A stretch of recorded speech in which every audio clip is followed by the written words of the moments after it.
I was the first president of the Newburgh Museum, and it just occurred to me that it was 10 years ago this month that some of us got together at the Preservation Hall to talk about the possibility of creating a Newburgh Museum.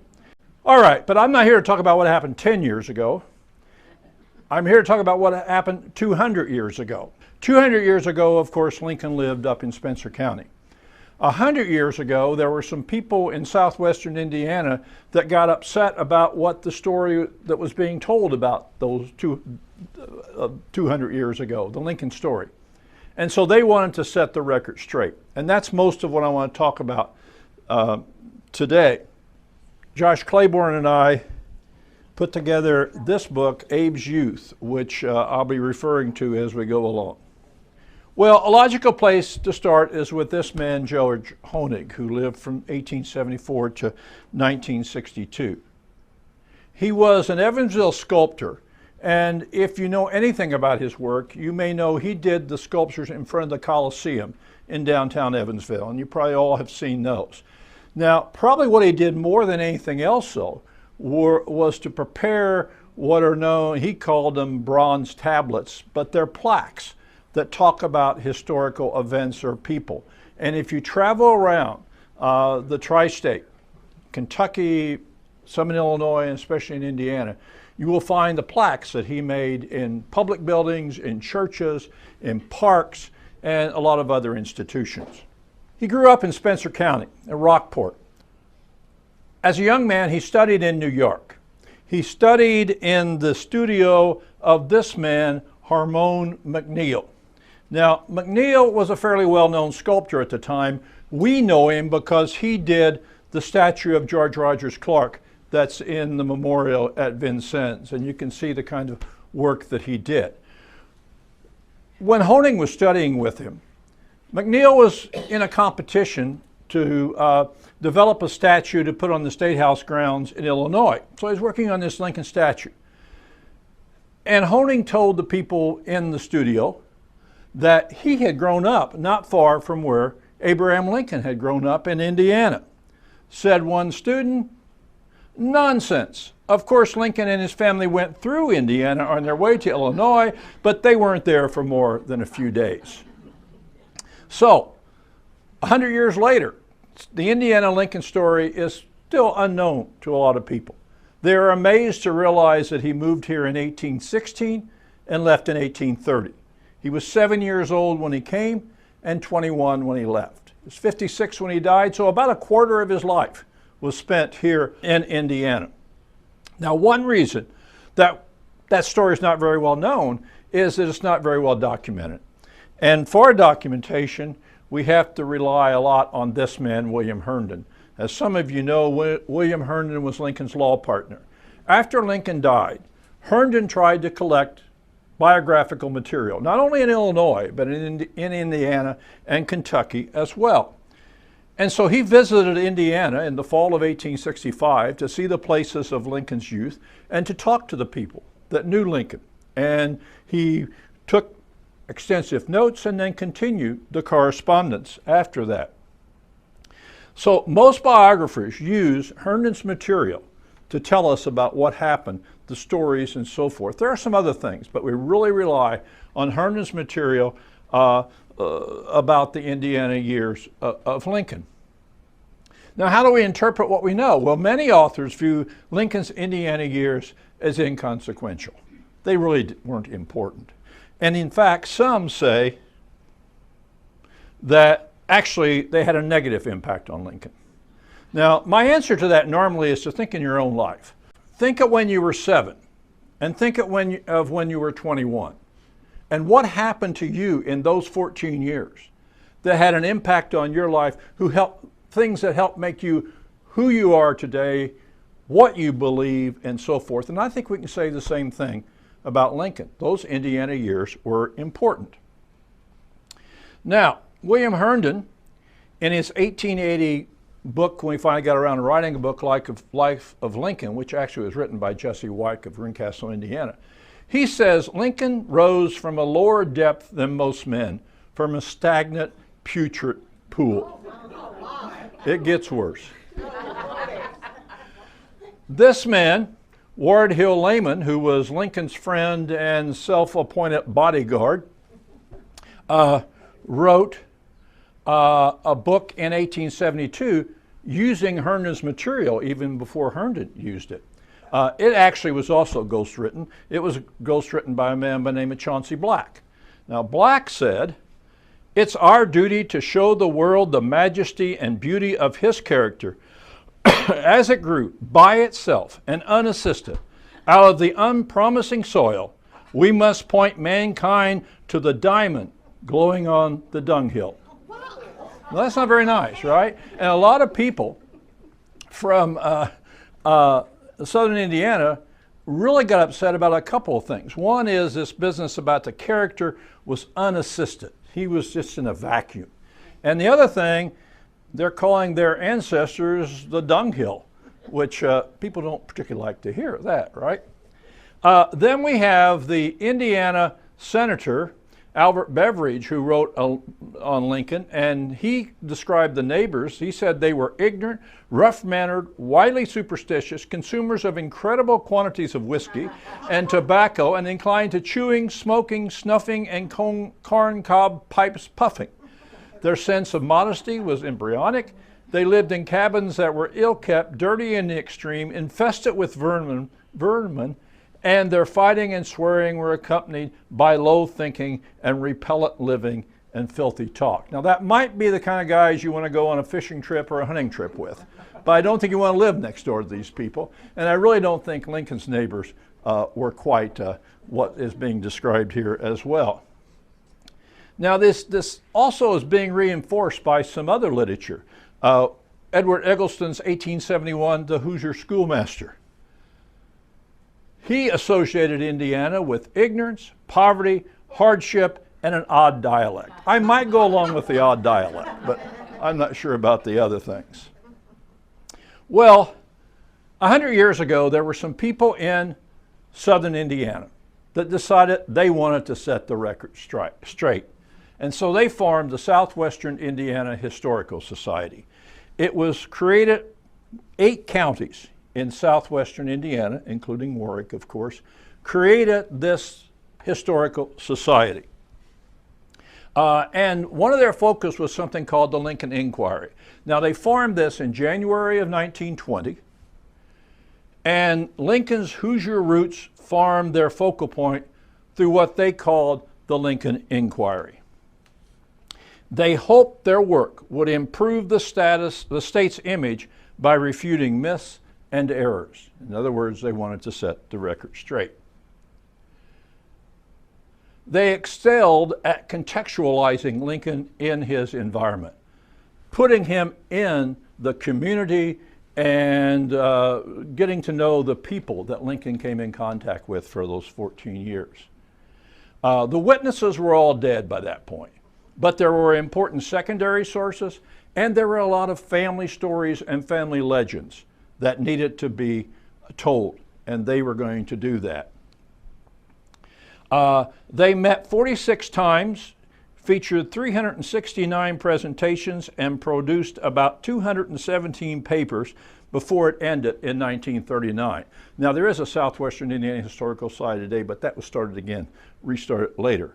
Now, not all of these papers deal with Lincoln, but they deal with southwestern Indiana, and many of them also deal with history after Lincoln. Most of those are hard to find. Josh and I located 30 of those essays about Lincoln primarily in the area and published them in this book, Abe's Youth, Shaping the Future President, which was published by IU Press. This was not a typical historical society of the time. It was not just for descendants of pioneers, as many of them were. It was not just for men, as most of them were. About 60% of the 553 members were women. Many of the officers were women, and numerous papers were presented by women. And it really became what some considered to be the most successful historical society in Indiana at the time. A lot of that is due to this man, John E. Iglehart. John E. Iglehart was a railroad lawyer in Evansville. Actually, I think he had a summer home here in Newburgh overlooking the river that he spent time. Some of you may know about that. He asserted dominant leadership. He kind of forced the organization to do things and to do them the right way. He knew how to get things done. Now, there were others also important. He, of course, was from Vanderburgh County. The second president was Thomas James de la Hunt from Perry County. The next was Boonville judge and state legislator Roscoe Kuiper from Warwick County. And then the fourth president was Bess Ehrman, who you see here from Spencer County. And she was, again, a very important force and one of those very important women in recording the history of the Lincoln era. Iglehart corresponded with Lincoln scholars. One was William Barton. We don't know much about him now, but he was one of the important Lincoln scholars of the day, and there are a number of letters between he and Iglehart. Another was Ida Tarbell, who you see here. Ida Tarbell was one of the first crusading journalists, and she got interested in Lincoln, particularly the early years of Lincoln. She came to Indiana, she went to Kentucky, she wrote quite a bit about Indiana, and there are something like 40 letters between Iglehart and Tarbell that are at the Indiana Historical Society Library. She said, "I do not believe that Lincoln can be understood without understanding better than I do, at least, southwestern Indiana.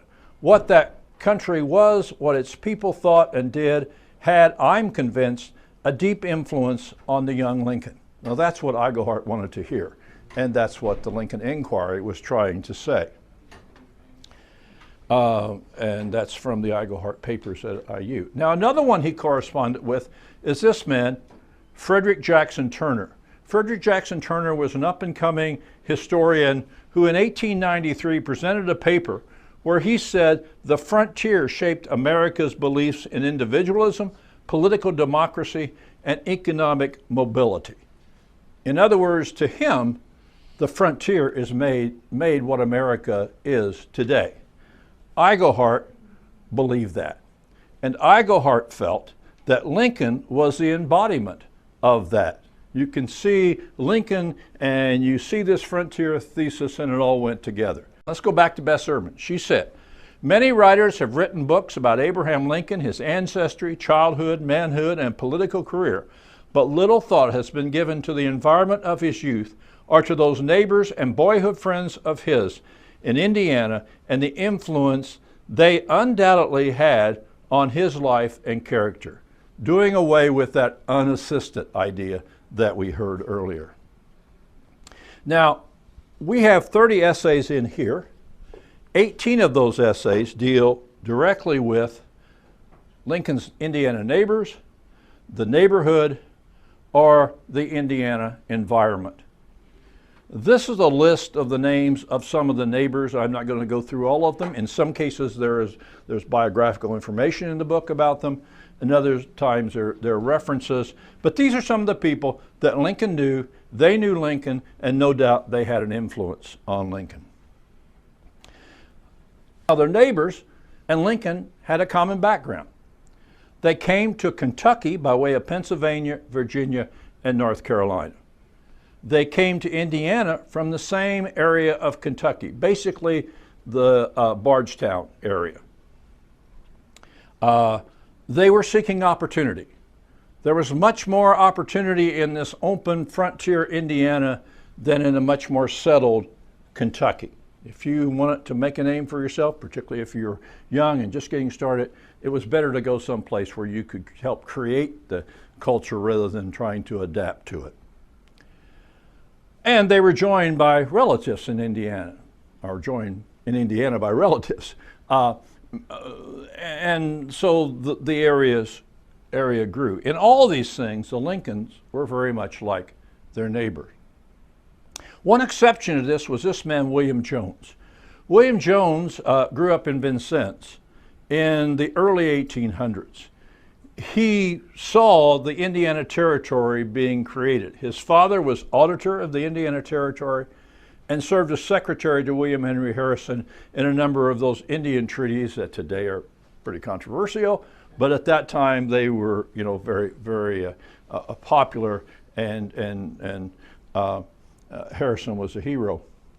Now, Jones comes into Spencer County near the end of Lincoln's time there, but Lincoln was fascinated by him, I think. He wanted to hear the stories of what was going on in Vincennes when the Indiana Territory is being created, and they were talking about statehood, and Tecumseh came down and talked to her. This guy knew all those things to tell Lincoln about them. The other thing is that he had a little different political view, and sometimes he's called Lincoln's political teacher. Dennis Hanks, who's Lincoln's cousin, said, "I think Colonel Jones made him, Lincoln, a Whig." There's a little problem there because there was no Whig Party when Lincoln lived in Indiana. That doesn't get started until in the 1830s. But the ideas that Jones had about business and government helping businesses and so forth, those ideas were far different from what most of those people that came up from Kentucky had. And so it's very possible that this man had a big impact on Lincoln's thinking. Lincoln, when he comes back on a campaign trip in 1844, he spends the night at Jones' house, and you can visit Jones' house, which is west of Gentryville. It's part of the state park now. Now, some of their observations. Some don't realize that Indiana was a developing, changing, dynamic region from 1816 to 1830. Some people want to leave Lincoln in 1816 when they got here and not realize how things changed. Now, you can see the change here in this map, which was 1816. And you can see there were 63,000 people. Basically, the southern third of the state was organized. Now, if you're observant, you also see something else. Lake Michigan moved. It's over at South Bend, was on Lake Michigan in this map. So maps sometimes, have some problems. The other map is in 1830 when there are over 343,000 people. Lake Michigan is back where it belongs. And now you see that about 2/3 of the state is settled. Those 14 years were changing and dynamic, not just in the state, but in the lives of the people who lived here. Most families moved from primitive to more comfortable housing. This is a 3-sided camp. Lincoln spent the first winter in something like that. 3 sides and open in the front with a big fire during January and December. Not necessarily the most comfortable.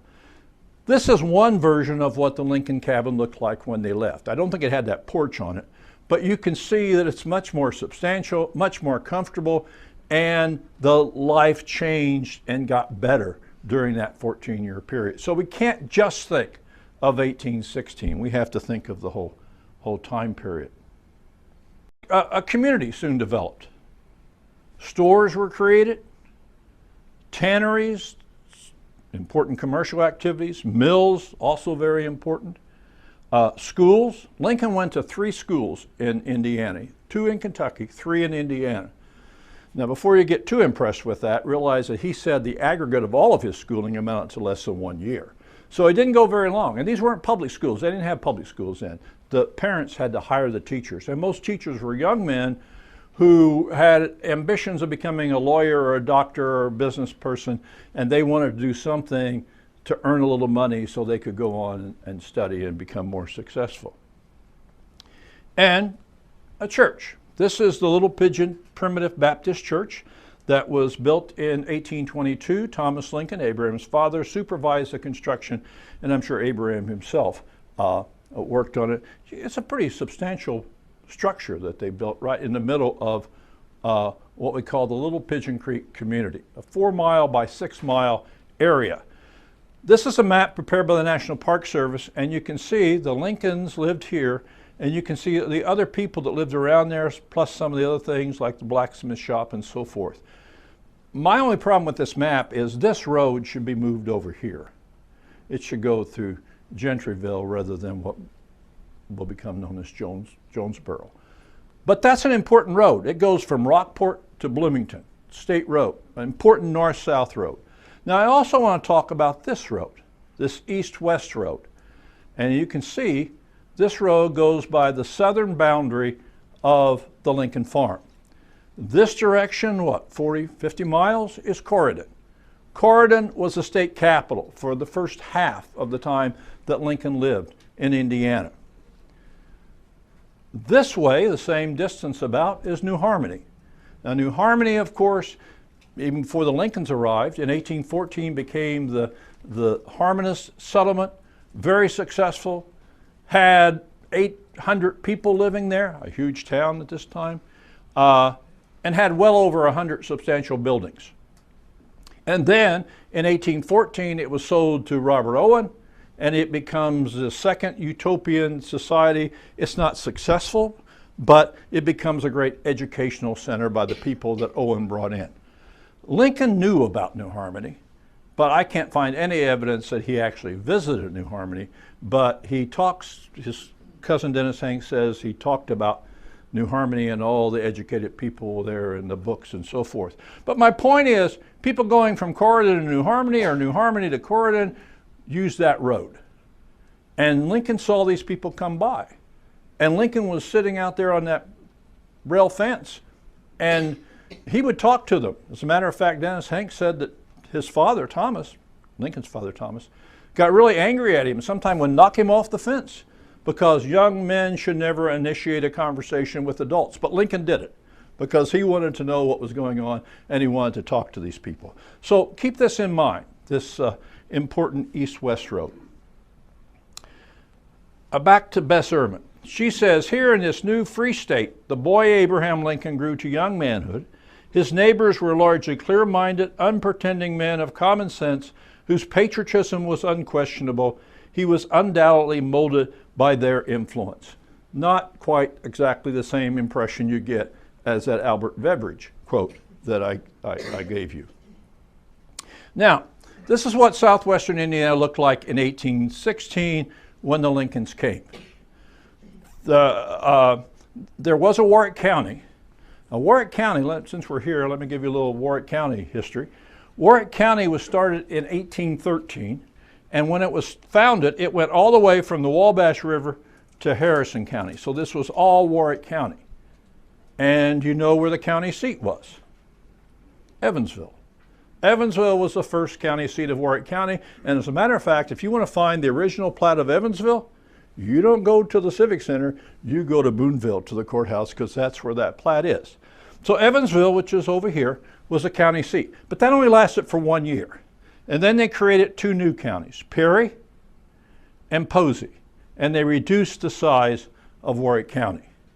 Now Warwick County, it doesn't make sense to have Evansville as a county seat. This line, by the way, best I can figure, it's about at Fulton Avenue or maybe a block west of Fulton Avenue, right where the river bends here.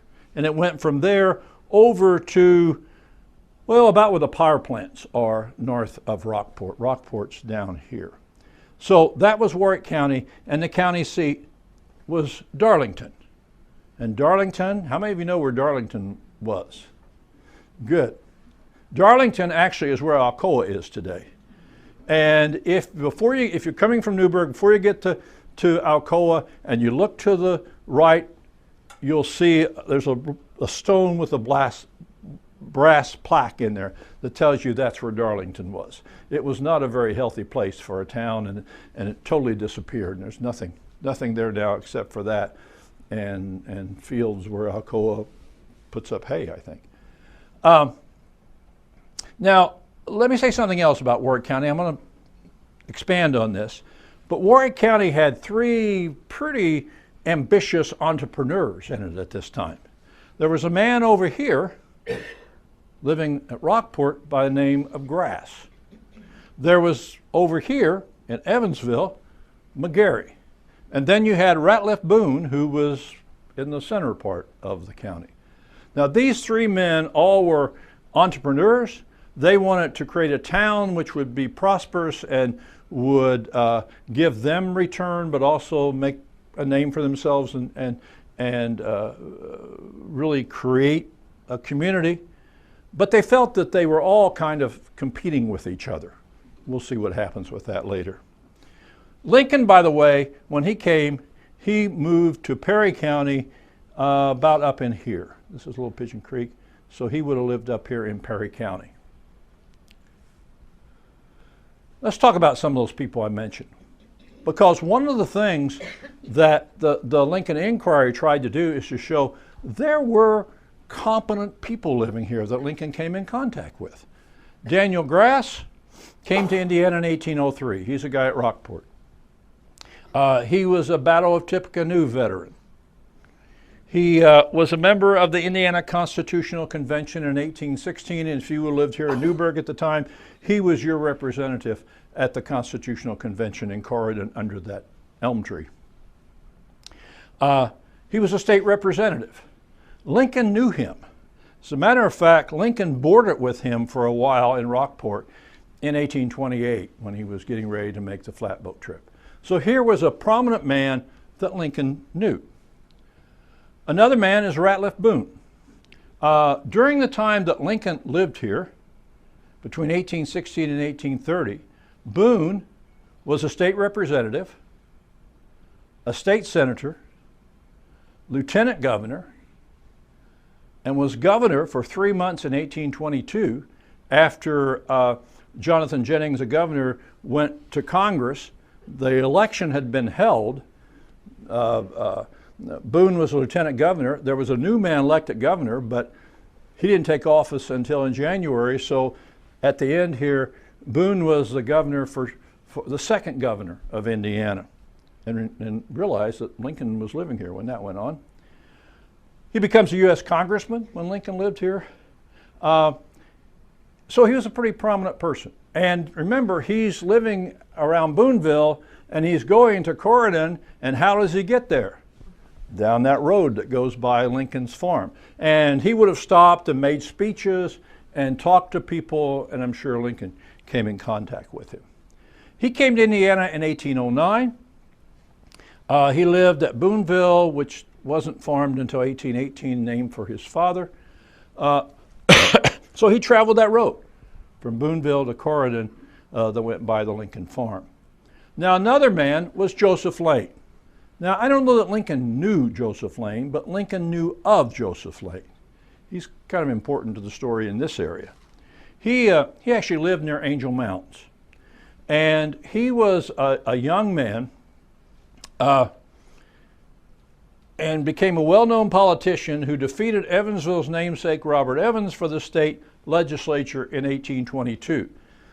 To give you some idea of how ambitious he was only 20 years old when he was elected, and he had to wait until he turned 21 before he could assume office.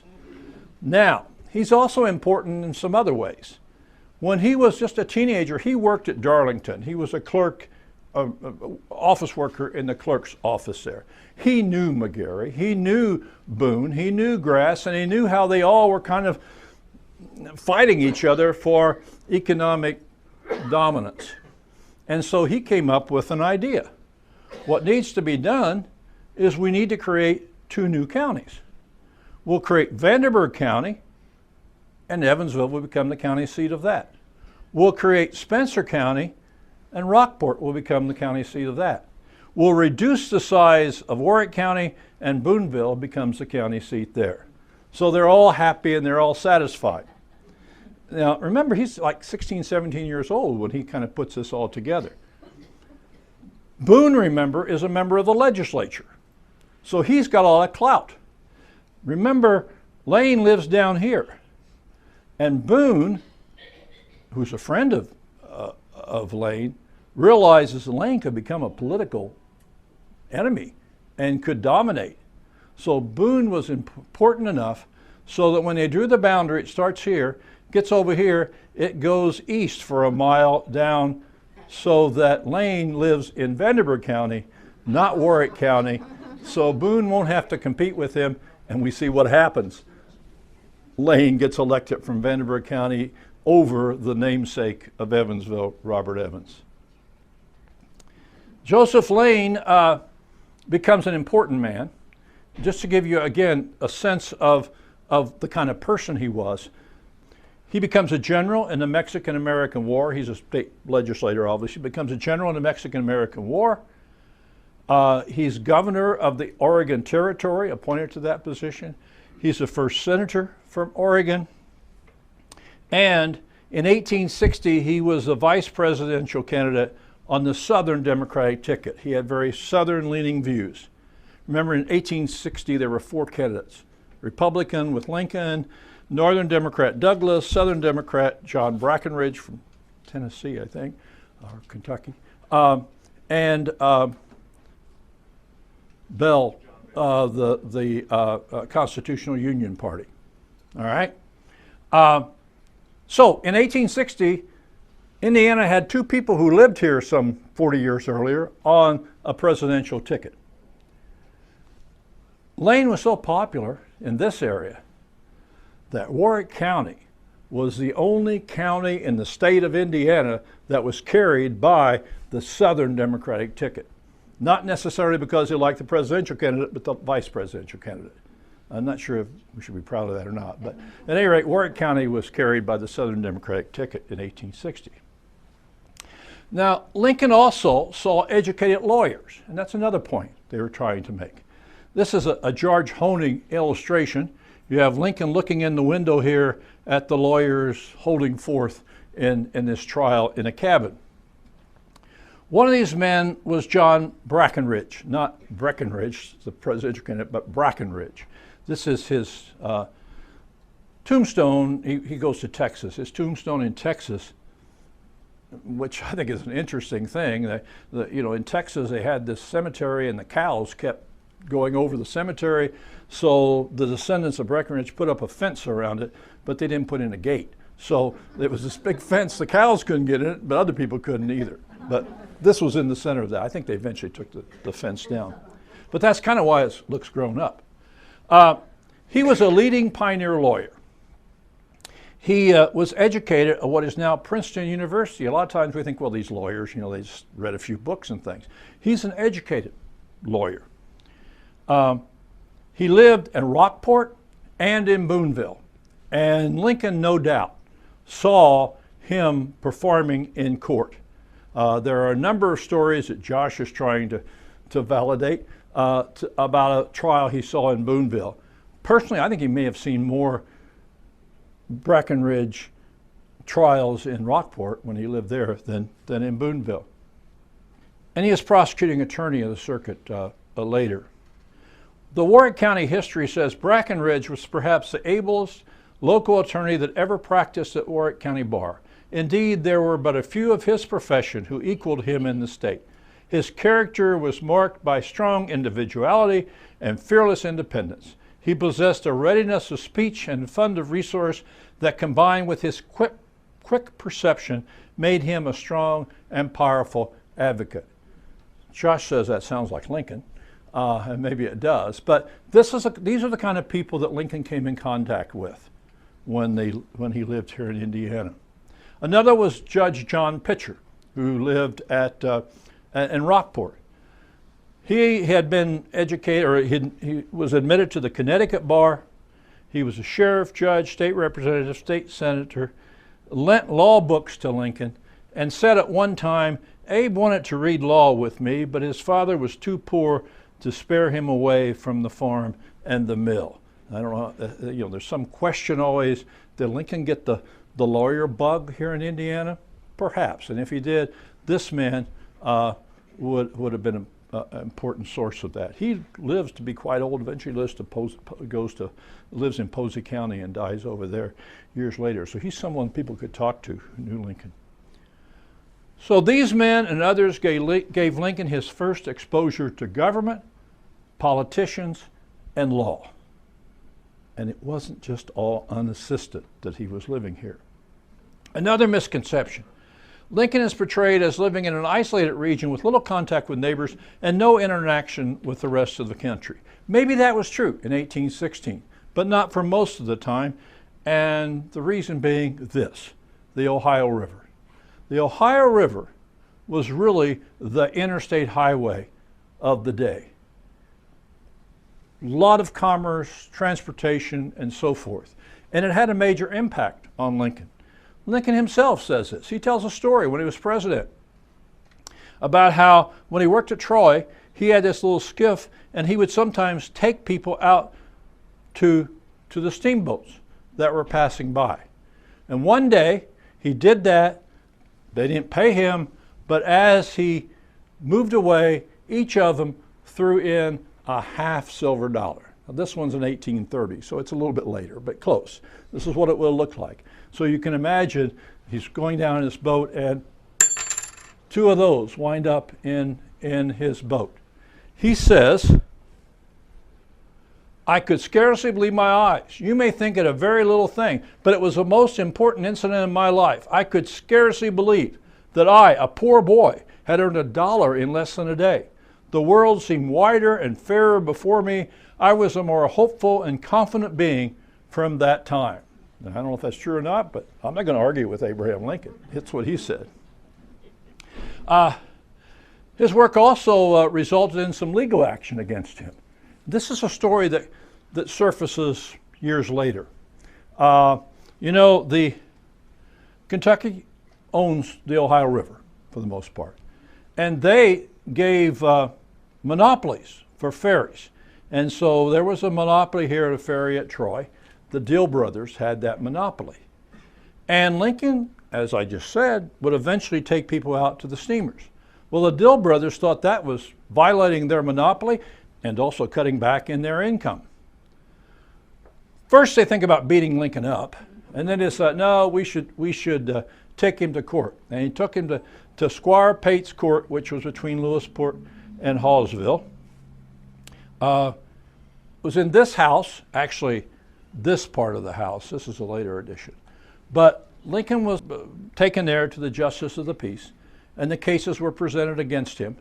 And there are two versions about what he did. Some say he said, oh, I'm sorry, I didn't know there's anything wrong with this, and threw himself on the mercy of the court. The other story, which I kind of like to believe, was that he argued the case, and he said, now wait a minute. They have a monopoly to take people across the river. I only took them halfway. I didn't violate their monopoly. I only took them halfway, so, I'm not guilty. Whichever was the case, Pate agreed with Lincoln and threw the case out.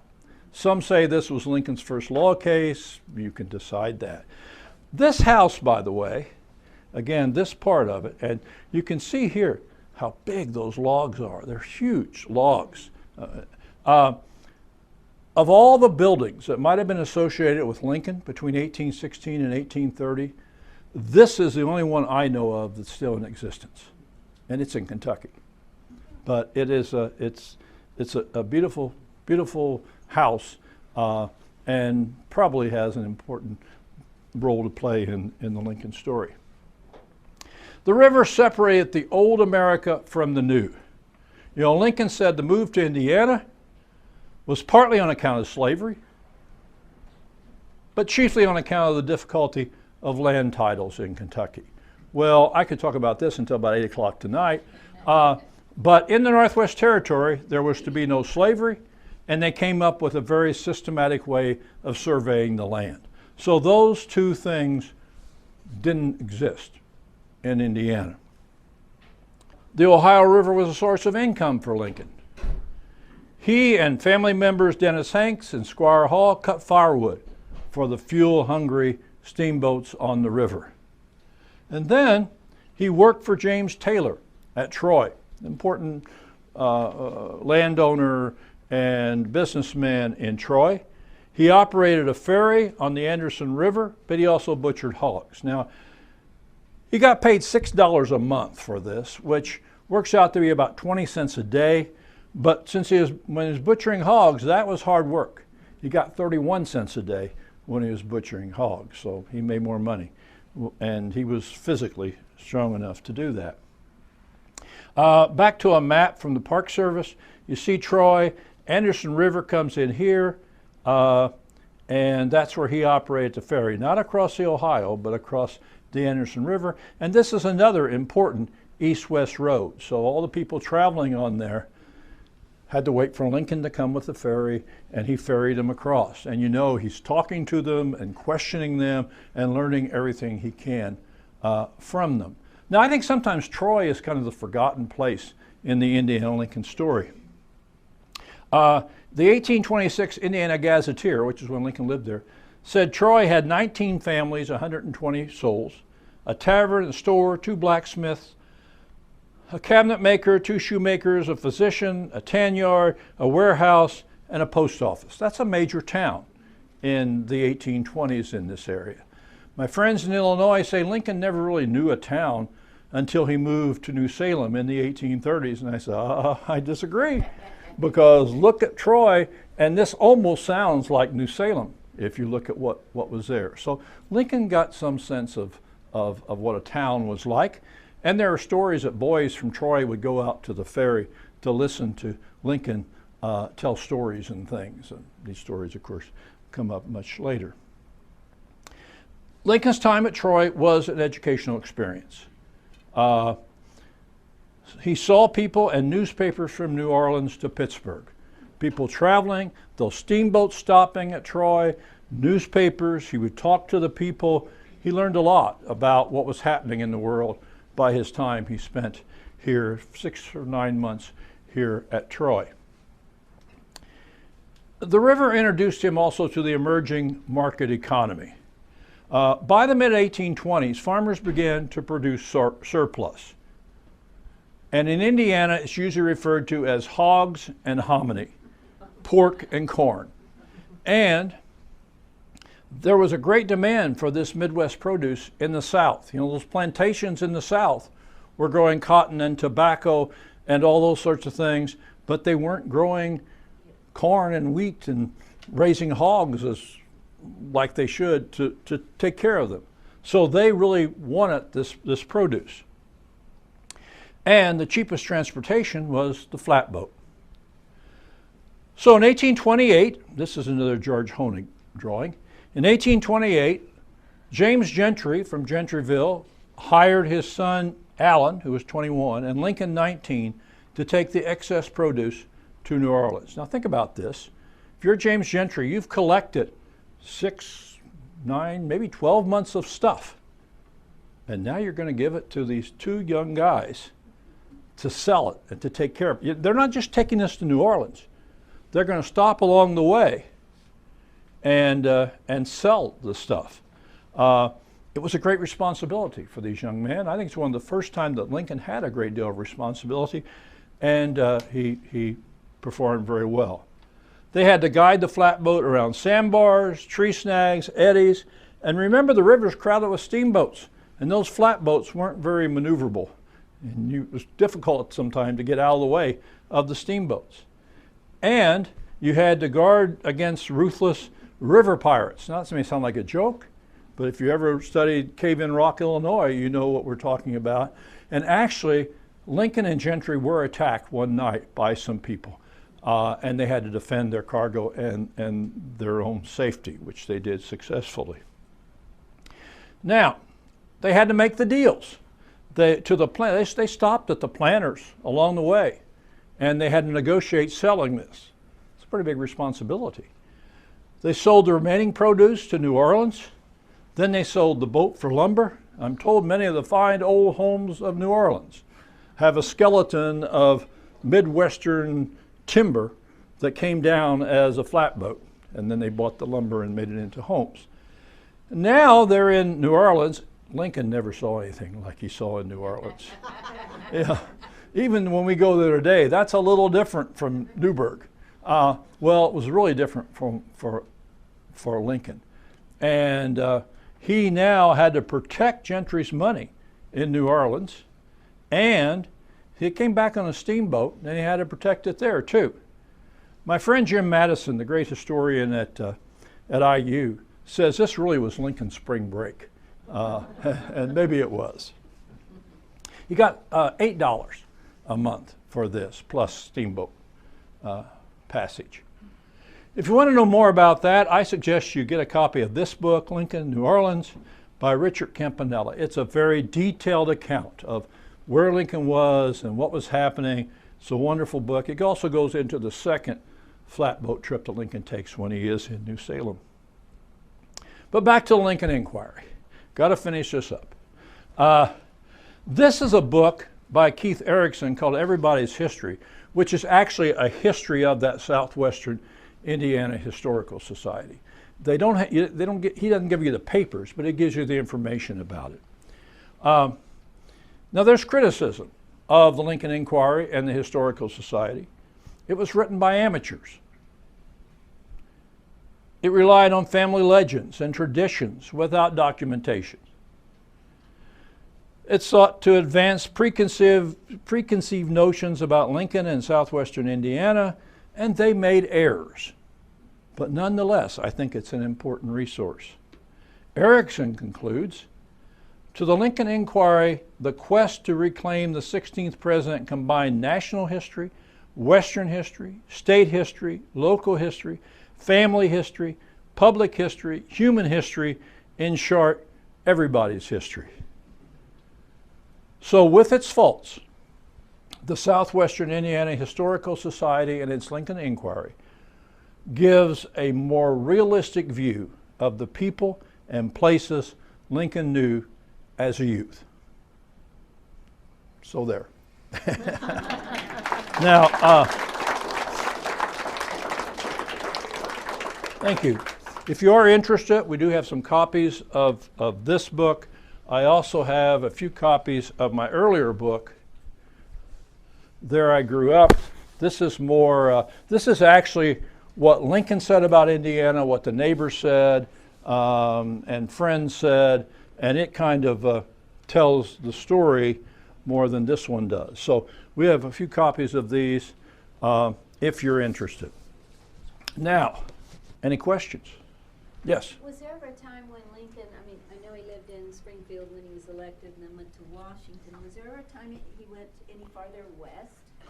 Well, when they leave here, they spend a year near Decatur, Illinois, which is known as the winter of the big snows.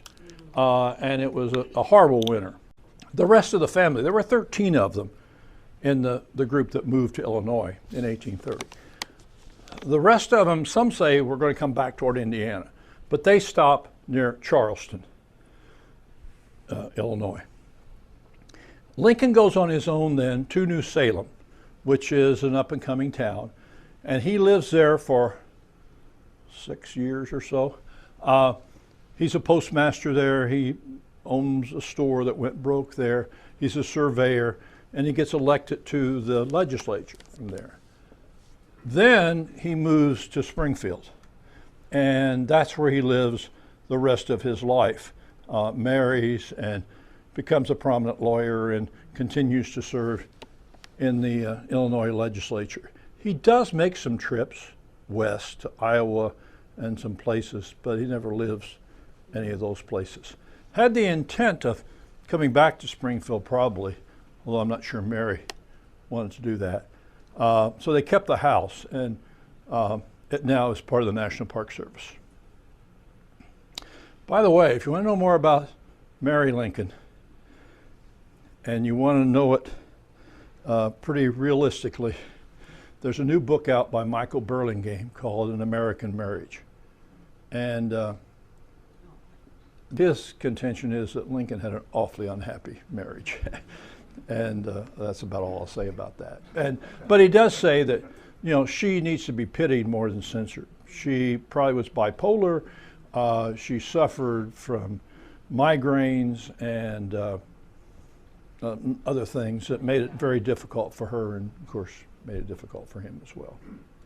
You checked into the history of Anne Rutledge? That happened when they were in New Salem. Anne Rutledge was a woman that Lincoln got to know there, was very fond of. She was actually engaged to a man who left to make a name for himself, I guess, but he went back east. They were engaged. She didn't hear anything more about him. And in the meantime, she became very close to Lincoln, and Lincoln became very close to her. And some were saying that they probably would get married, then she dies suddenly. And Lincoln is very upset about that. It's one of the first times that he has almost a nervous breakdown. That story was one that Herndon told. A lot of people didn't accept it. although recently it's received more attention and probably has some validity to it. He actually there was another woman named Mary Owen from Kentucky who came to New Salem to visit her sister, and there was talk that Lincoln had committed himself to her, but then he asked to be released, and he is released, and she said Lincoln didn't have how did she say it, didn't have the means of making a woman happy, or something like that. And of course, then he gets associated with Mary Todd, and they break it off, and then they get back together. Yes? Did Lincoln strongly experience slavery while he was in New Orleans, or is that? Well, that's always a question. Lincoln knew slavery in Kentucky. There were over 1,000 slaves in Hardin County, Kentucky, where he lived as a child. There were, in the 1820 census, there were 2 slaves in Warwick County and a number of slaves in Perry County, even though it was illegal. They were listed as kind of indentured servants. So he had some idea about slavery. I don't know that he ever saw plantation slavery the way he did when he stopped at these plantations along the way, and then actually saw the slave auctions in New Orleans. Some of the gentry say that Lincoln was very upset about it. There are other accounts when Lincoln goes back the second time on the flatboat trip that he's upset about it. So it's really hard to document, but certainly it had to make an impression on him, I think. Well, thank you very much. I'm going to stick around if you want to ask me a question, without talking to everybody. That's fine. If you want anybody interested in any of these books, we have them here. They're, I guess both are $20. And if you buy the Here I Grew Up book, I'll sign it. If you buy the Abe's Youth, Josh and I will sign it. So yeah, thank you, and congratulations to the museum.